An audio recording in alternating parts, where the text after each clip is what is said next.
ce soir, la première bougie de Hanouka, la première soirée de Hanouka, je crois que c'est approprié que nous revisitons un tout petit peu, on va se rafraîchir la mémoire.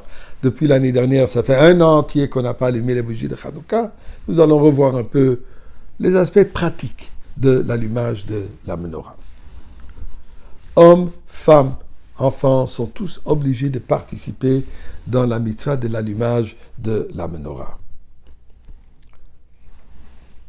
Une menorah par foyer est suffisant. Coutume pourtant veut, étant donné que Hanouka représente éducation, chinour, c'est un moment approprié d'enseigner, d'éduquer les petits garçons que chacun allume sa propre menorah. Pas obligatoire, mais comme éducation, c'est certainement une bonne chose à faire.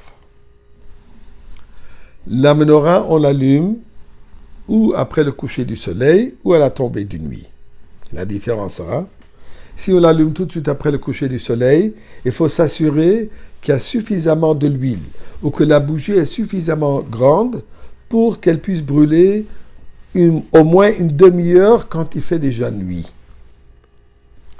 Si on l'allume après tombée de nuit, une demi-heure, comme je viens de dire, est suffisamment. Idéalement, c'est allumé avec une mèche, avec de l'huile, puisque, on se souvient, le miracle était avec l'huile. Donc, on veut faire la mitzvah de Hanouka, commémorer de la manière comment qu'elle était. Si on ne peut pas faire avec de l'huile, peu importe la raison, allumer des bougies sont valables aussi. Mais juste s'assurer que ça soit une bougie naturelle avec une mèche et une flamme. Ce que je veux dire par là, les menorahs électriques, elles sont très jolies, elles sont très belles. C'est bon pour les voitures quand on se promène, comme Chabad adore se promener avec des menorahs sur les voitures. Mais ça, c'est seulement pour publier la mitzvah, le miracle. Mais pour la mitzvah elle-même, il faut absolument que ça soit une mèche avec une flamme ou à l'huile ou une bougie. La menorah, les bougies donc sur la menorah, il faut s'assurer qu'elles soient sous la même hauteur et que ça soit en ligne droite. Aujourd'hui, nous trouvons des très belles menorahs décorées, différentes hauteurs, ou des zigzags, différentes formes, etc. C'est très beau, mais pour la mitzvah, il faut que les bougies soient tous de la même hauteur.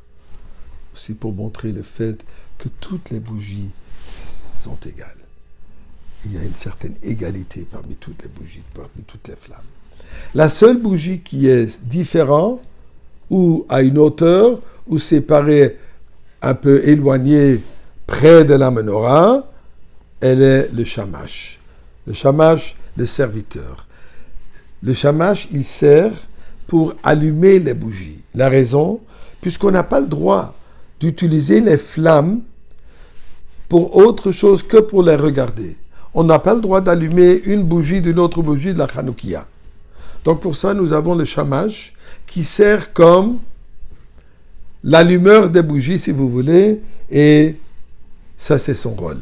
Il faut qu'elle reste allumée aussi longtemps que les bougies sont allumées. Il faut que le shamash aussi soit allumé. Donc si vous faites à l'huile, et parfois l'huile peut brûler pendant des heures, assurez-vous que vous avez un shamash qui est capable de brûler pendant des heures. Coutume Chabad veut que le shamash soit fait d'une bougie de cire naturelle. Comment on allume? On allume d'abord le shamash. La première fois qu'on va allumer la bougie, on va faire les 3 brachot. La bracha sur l'allumage, la bracha sur le miracle, Sha'as Hanissim, et la première fois, comme je disais, Shechianu. Une fois qu'on a dit les 3 brachot, comme vous voyez comment c'est placé du côté droit face à vous, et on allumera la première bougie, on va déposer le shamash, on va chanter Anerot Halalu, Ma'oz Tzur, etc. Le deuxième soir, on va faire 2 brachot, Shechianu n'est que la première fois. On prépare bien sûr avant la bracha les bougies ou l'huile, et après avoir fait la bracha, on va allumer en premier la nouvelle bougie qu'on a ajoutée et on va aller dans le sens. La même chose le troisième soir, on allume le troisième, le deuxième, le premier, et ainsi de suite jusqu'au huitième.